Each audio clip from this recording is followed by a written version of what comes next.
Este es el caso de Gumaro de Dios, el caníbal de Playa del Carmen. Gumaro de Dios Arias nació el 7 de abril de 1978 en la Azucena Cárdenas, Tabasco, México.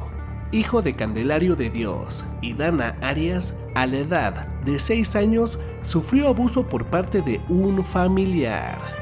A partir de aquí, su comportamiento empezaría a cambiar. Ahora se le veía jugar con muñecas. Incluso cuando jugaba con otros niños, les decía que era una niña y que se sentía atraído por ellos. En ocasiones se le veía jugar a ser un pistolero y corría gritando: "Soy un chico malo, pero también soy una mujer mala". Estaba claro que su comportamiento no era normal, pero como aún era un niño, no le dieron mayor importancia. Aunque conforme fueron pasando los años, crecería con traumas muy marcados. Ya en la adolescencia tuvo un accidente, pues fue atropellado por un tráiler. Después de recuperarse de este incidente, se le veía comportarse aún más extraño, pues en algunas ocasiones se alejaba de todos y se le veía acariciar una yegua. Cuando él pensaba que nadie lo veía, tenía relaciones con ella. Llegaba a fantasear que se trataba de una mujer estadounidense con la que tendría hijos. En el adolescente ya se podía notar un pequeño retraso mental, incluso presentaba principios de esquizofrenia, pues a veces se le veía hablando y riéndose solo. Cuando se trataba de ir a trabajar, solía ser demasiado holgazán, pues ocasionalmente se le pedía que ayudara en el campo. Él mencionaba que no quería ser campesino y se quedaba tirado en la cama sin hacer nada. Constantemente por las tardes solía salir a la calle, en donde se embriagaba e incluso se le veía consumir drogas. La gente que lo veía mencionaba que a veces se comportaba como una mujer y en otras ocasiones era el mismísimo demonio. Por lo que a los 14 años, su padre, cansado de que su hijo no hiciera nada, aparte de su pésimo comportamiento, lo enlistaron en el ejército, y lejos de corregir su conducta, Gumaro de Dios se peleó con un subteniente. Entonces lo enviaron a una celda encerrado. Cuando salió, sintió una enorme ira, por lo que tomó un cuchillo e hirió al subteniente en el tórax y piernas y salió huyendo del ejército. Regresó nuevamente a su casa, en la Azucena Cárdenas, Tabasco. Al no cambiar su comportamiento, comenzó a hacerse más adicto a diferentes sustancias de todo tipo. Hasta que un día, en un ataque de locura, cometió un acto sumamente lamentable, pues el hombre abusó de su sobrino de apenas 1 año de edad. Al bebé se le notaba muy grave y la familia en ese entonces no supo quién le había hecho ese daño al niño. Ellos lo descubrirían tiempo después, cuando Gumaro de Dios lo confesó. En el año 2000 fue detenido y llevado al penal de Cárdenas. Él pensó en un principio que lo habían detenido por el daño que le había causado a su sobrino. Sin embargo, luego de cumplir su condena, se dio cuenta de que había sido por el robo de una grabadora y 5 camisas. Ahí pasaría 1 año con 6 meses. En esta ocasión, luego de que su familia no lo visitara, decidió irse a Chetumal, en el estado de Quintana Roo. En el año 2004, un hombre lo enfrentaría con un machete en una zona turística cerca del mar. Aquel hombre lo comenzó a insultar y a burlarse de él, por lo que en un descuido le quitó el machete y comenzó a picarlo, dejándolo tirado en el suelo. Menciona que esa misma noche, tras huir, se le apareció el espíritu de este hombre y que hasta sus últimos días lo sigue atormentando. Después de esto, se fue a una región llamada El Pete, que se encuentra entre México y Belice, y donde estuvo vagando hasta que encontró una construcción en donde estuvo viviendo. Ahí conoció a un anciano, que se refiere como el Sabio, un viejo brujo maya y a quien le hace la promesa de asesinar a 3 personas. En esa misma región, conoce a un joven de 19 años llamado Raúl González, alias el Pelón o el Guacho, y quien tenía un tatuaje peculiar de un hombre y una mujer.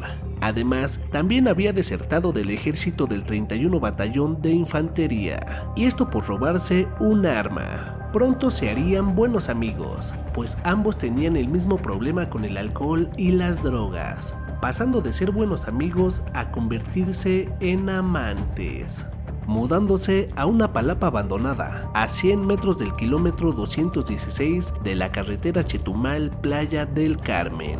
Una empresa inmobiliaria era la dueña de esta palapa, ya que había sido destinada para la construcción de un fraccionamiento residencial. Y como ninguno de los dos trabajaba y no tenía cómo mantenerse, estuvieron viviendo ahí de contrabando.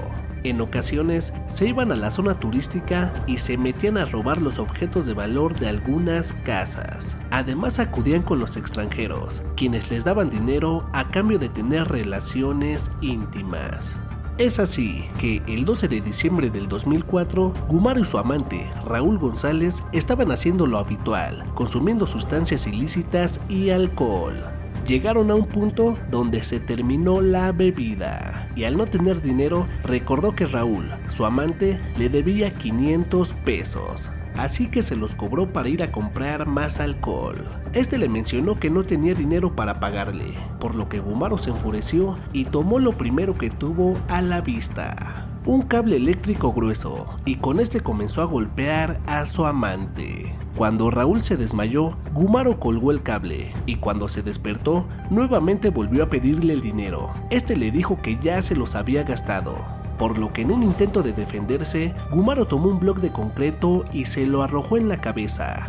Una vez en el suelo, lo comenzó a golpear sin piedad, hasta que se percató que su cabeza se veía muy aplastada. Pero como todavía se seguía moviendo, tomó el cable, lo puso alrededor de su cuello y jaló fuertemente hasta que dejó de moverse. Posteriormente, llegada la noche, Gumaro estaba tan eufórico que pensó en comérselo. Menciona que tomó un cuchillo y comenzó a cortarlo en pedazos. También le cortó el tatuaje y lo abrió en canal para sacarle todas sus vísceras. Al día siguiente, Gumaro se dirigió al mercado y con el dinero que tenía Raúl compró algunos ingredientes para cocinarlo.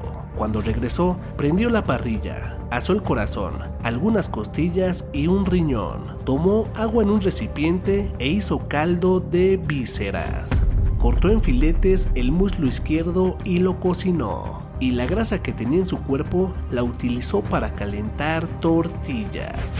Al día siguiente, tomó la otra pierna y la cocinó de igual manera. Él menciona que también probó pedazos de carne cruda y 4 costillas. Así todo el fin de semana se alimentó de su carne. Luego de eso, el lugar se llenó de muchas moscas y como le dio asco verlas, ya no se comió las costillas restantes.